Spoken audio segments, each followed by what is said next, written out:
Hello friends, good morning. কেমন আছো সবাই? আশা করছি তোমরা সবাই খুব ভালো আছো, আমিও ভালো আছি। তো দেখো, সকাল সকাল আমি চলে এসেছি আমাদের সবজি বাগানে।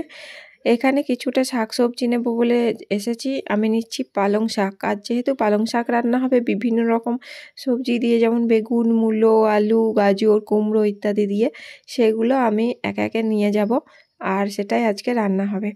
তো আমার পালং শাক কাটা হয়ে গেছে, এবার আমি মূলো নেব। আমাদের এবছর বেশ ভালোই হয়েছে মূলো শাকসবজিগুলো। তো ঘরের তাজা টাটকা তাজা শাকসবজি খেতে সবারই খুব ভালো লাগে, আর খাওয়াও ভালো। দেখো, মূলোটা কিন্তু বেশ ভালোই হয়েছে, এরকমই খুব সুন্দর সুন্দর হয়েছে। এটা বাড়িরই মানে একটা সাইডে বাগান, সেখানে বিভিন্ন রকম শাকসবজি ফল ফুল আছে, হয়তো আগের ভিডিওতে দেখেছো। এখানে নিতে চলে এসেছি আমি একটা বেগুন।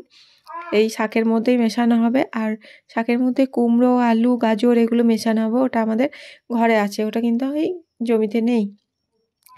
তো বেগুন, মূলো, পালং শাক আমার তোলা হয়ে গেল।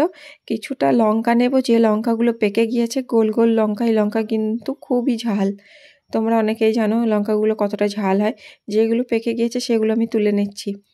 আর নেব একটা লেবু, যে লেবুটা মানে পেকে পড়েছিল, সে একটা আমি কুড়িয়ে নিয়ে যাব। তো দেখো, এই শাকসবজিগুলো তোমাদের দেখে কেমন লাগলো? যদি আমার ভিডিওটা ভালো লেগে থাকে অবশ্যই কিন্তু লাইক করে দিও। চলো, টাটা, বাই। সবাই ভালো থেকো, অ্যান্ড প্লিজ সাবস্ক্রাইব।